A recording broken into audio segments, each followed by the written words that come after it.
I represent Viking Cruises. We have been in business for 20 years. We celebrated our 20th anniversary in 2017, and that also happened to be the year where, for the first time, we hosted Chinese guests on European rivers. And before I get to that part of it, that milestone, I will walk you a little bit through our history and then give you an idea of our future. I have been with Viking for 15 years of that history, and I think I'll stick around because these are very exciting times.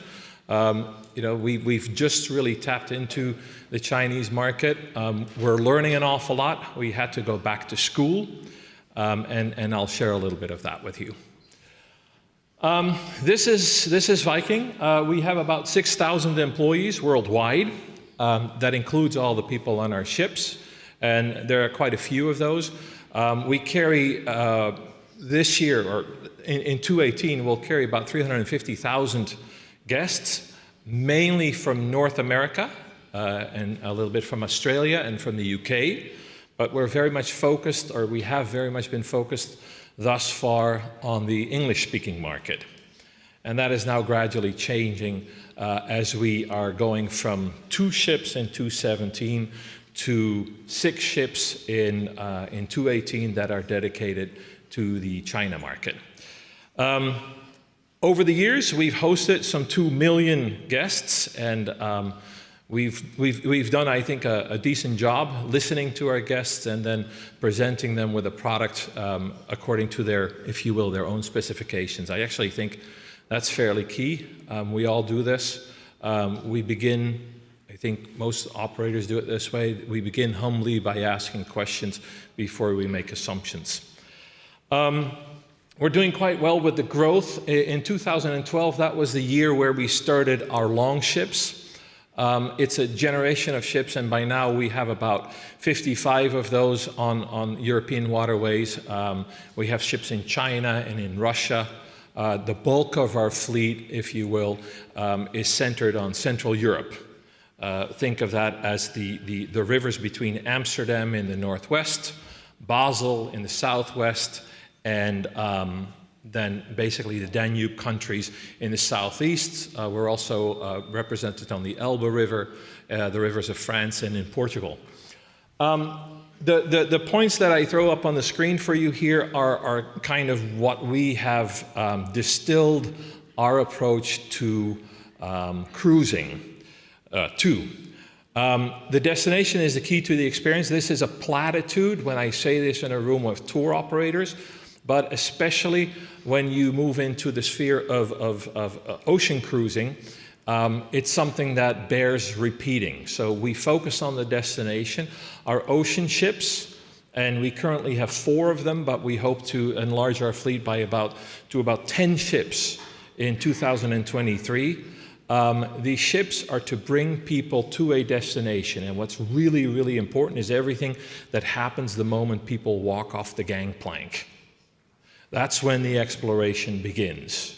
You will not, on our ocean vessels, find climbing walls, enormous pools, big showrooms, no casinos. That's not what we're trying to do. We're trying to bring people to destinations, and we simply believe that cruising, whether it's on a river or on an ocean, is a superb way of doing so. We try to provide people, and this is always a balancing act. We try to provide people with food from the destination, but also make sure that if whatever it is that they're trying in the destination is not really to their liking, that we have a plan B. For the Americans, when we started this many, many moons ago, that was we always had a steak available, we always had a piece of salmon available, we always had a piece of chicken available, and over the years, of course, we've added vegetarian options. For the China market, that means we always have, and that basically starts very early in the morning. Do we do it 24/7, Mei? The noodle bar? It is 24/7. So people can have noodles, 3 kinds of noodles throughout the day. And we find that that's very, very popular. Our Chinese guests try food everywhere where they go. And they're explorers. And when you do that, that sometimes leads to great results, and sometimes it doesn't.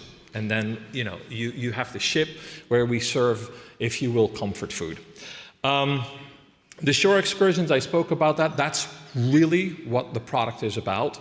You go on land, you go and travel to see other cultures.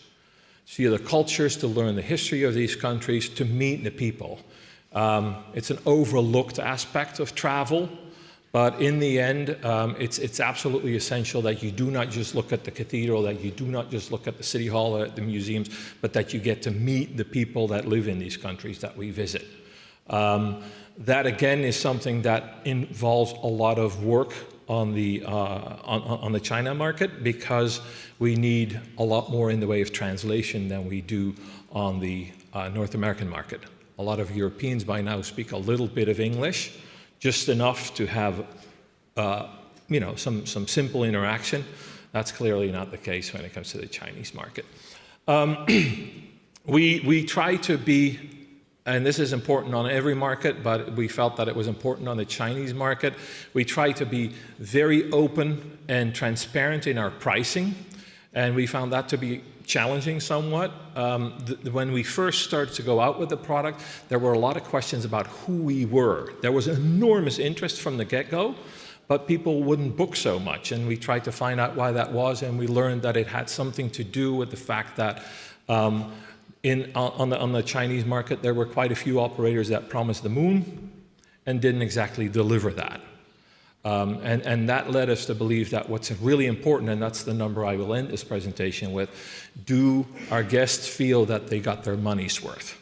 Because that seems to be key to grow in this market, that you cannot, and it works the same on every market, but we feel that this was especially important on the Chinese market, that we cannot look at this short term, we have to look at this long term, and we want these people to come back over and over and over again.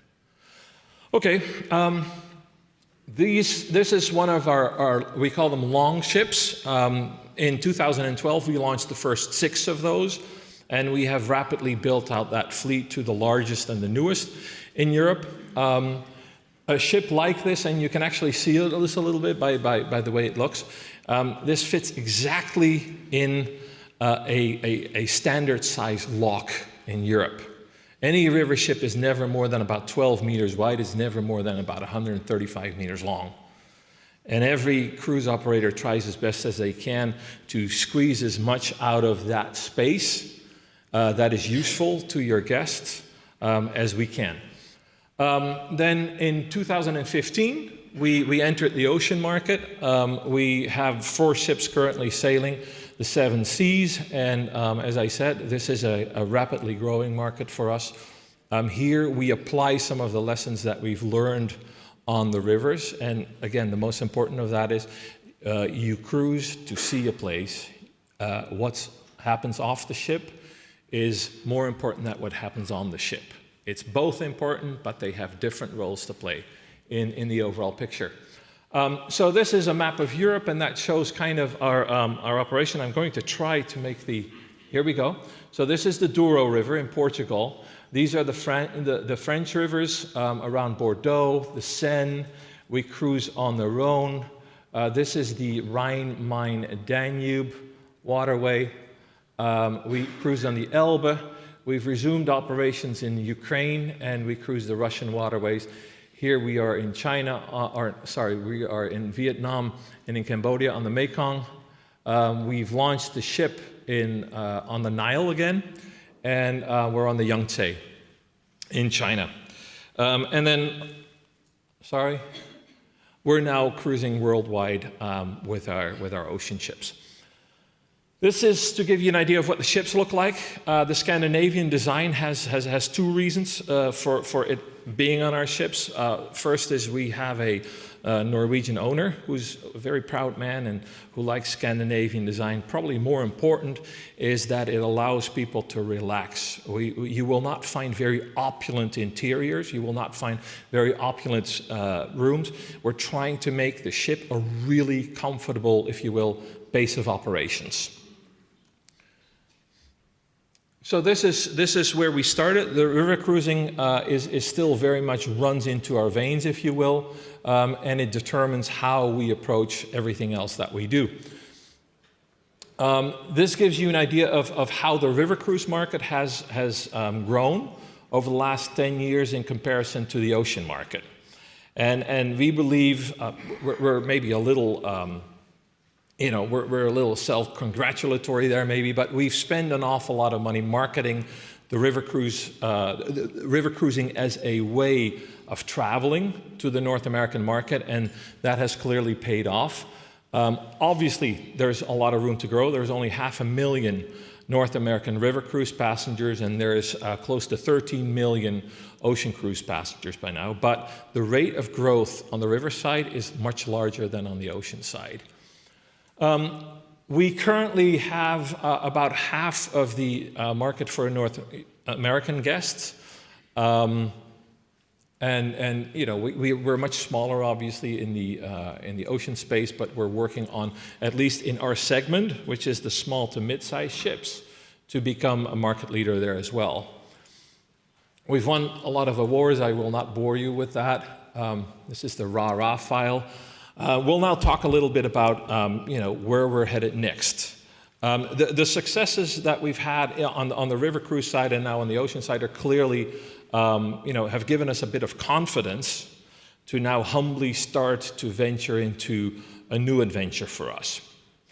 That adventure is spearheaded by a gentleman by the name of Jeff Dash, who's married to a Chinese woman, and he's brought her to Basel, and Basel is where we work now on this very international world of cruising, both ocean and rivers. The reason for that is quite apparent. Somewhere in 2014, China overtook both America and Germany as the largest market when it comes to income spent on traveling, and by now China is larger than both Germany and the US combined. So it's an enormous market, and I think you all know this. I don't think I'm telling you anything that's new here. We've tried to really think this through, be true to our brand, and focus primarily on the destination first travel.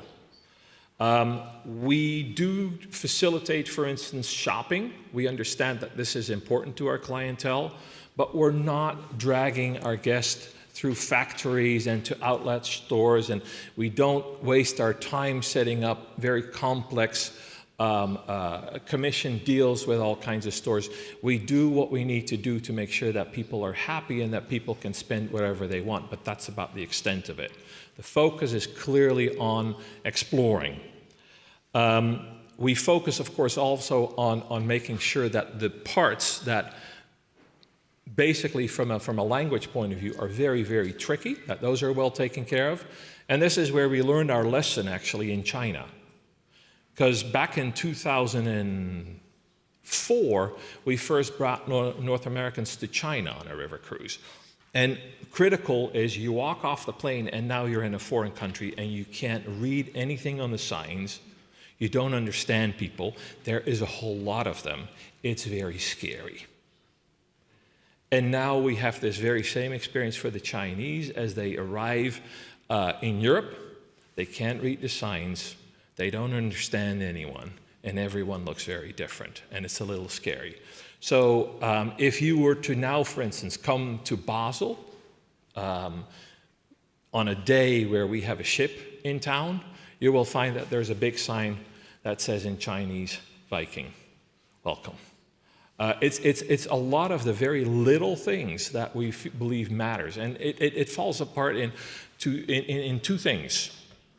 Our tagline is exploring the world in comfort. The exploring part is easy. It's what we do with our partners. It's the history, it's the culture, it's the architecture, it's the food. The part that is in comfort is really not, we're not trying to make this into a luxurious, opulent experience. We simply are trying to make you comfortable, and we pay attention to the details. It comes in the food, It comes in other things. So these are 6 ships now that we have dedicated to the Chinese market. It comes in Chinese language throughout the experience. This means that if you're on the ship and you need to find out where exactly the restaurant is, the signs are in Chinese. If you want to open your bottle of shampoo, it says in big Chinese letters that it is shampoo, not toothpaste. These are the tiny little things that make travel, you know, when you're, yeah, maybe that's fun. You know, my son just did it the other day. He put shampoo in his mouth, and he thought it was hysterical. But he's 12, and he has his parents to look after him. I doubt that this is something that, you know, our clientele is looking for. So it's a lot of little things that we do to make sure that people can focus on what they came for, which is exploration. These are some of the cruises that we offer on the Chinese market. One of the takeaways very early on was that we were surprised at the length of people's vacation. Initially, we thought that the shorter cruises would do much better than they actually did compared to the longer cruises. It's really a fairly nice balance. People want to take their time, is what we learn. These are some of the places that we visit. Kinderdijk in the Netherlands, you know, these very eco-friendly machines that take care of pumping water out of the low-lying country. Český Krumlov is a UNESCO World Heritage City in the Czech Republic. Passau is kind of, you know, a point where a lot of rivers come to, or 3 rivers come together, and a lot of cruise ships also come together. And this is in Würzburg, smack dab in the middle of Germany. Germany is actually one of the biggest markets, one of the biggest destinations we found on the, for the Chinese. Details. This is where our chairman comes in. Thor Hagen is a traveler himself, and he comes up with things like we want bigger language on the shampoo. When I'm in the shower, I'm not wearing my glasses. And I don't want to spend a lot of time trying to figure this out.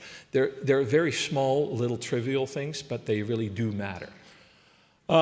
We have a daily newspaper that's in Chinese, right in the middle. Those blue things, those are those shampoo and conditioning bottles. I can't tell the difference, sorry.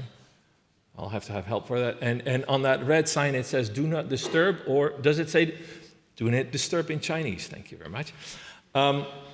The food, I talked a little bit about that. You know, there's great fun in exploring, let's say, Swiss cheese fondue. All of our guests do it.